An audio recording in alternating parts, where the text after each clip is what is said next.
So many years ago, the very first home I owned, my neighbor had an entire wall of head vases.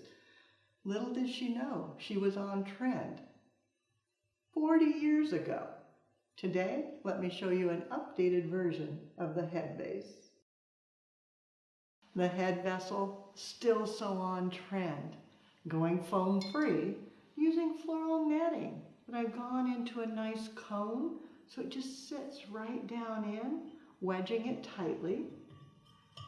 Then adding fresh water pre-mixed with flower food. And then I can go back and starting with my favorite bloom, the phalaenopsis, giving it a cut and setting it in to start the arrangement. You could stop right here. I mean, a beautiful vessel, fabulous orchids, but let's take it further. Adding in lime, coming in with beautiful myri.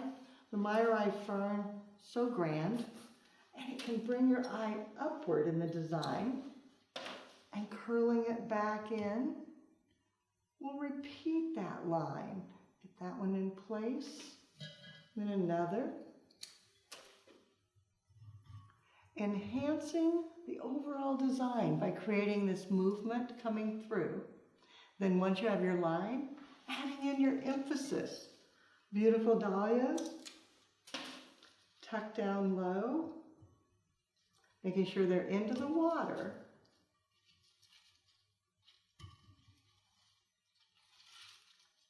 Pulling out the orchid and repeating.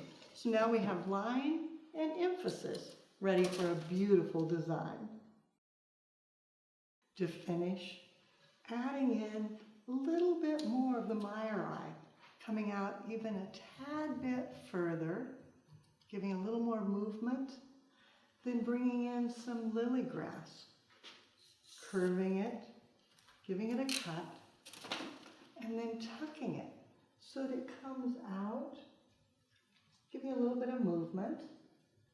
Then to take away from the classic styling, give it a little more contemporary vibe, bringing in some beautiful ranunculus. Are these not amazing with the variegation? And letting them come up on the opposite side, adding movement and excitement. Then lastly, filling in with a bit of Galix to cover the mechanics and make sure that anchor everything visually so it all ties together in a finished arrangement. The recipe, floral netting for the base, and one stem of phalaenopsis orchids.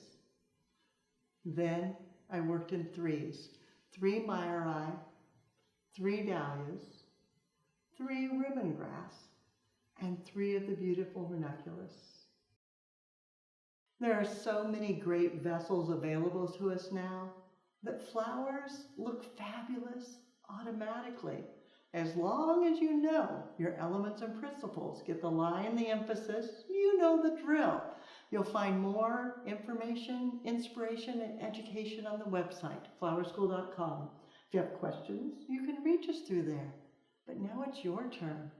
Gather your favorite blooms, find a head vase, take a picture, post it on social media, and hashtag Floral Design Institute. That way we all can see what you do as you do something you love.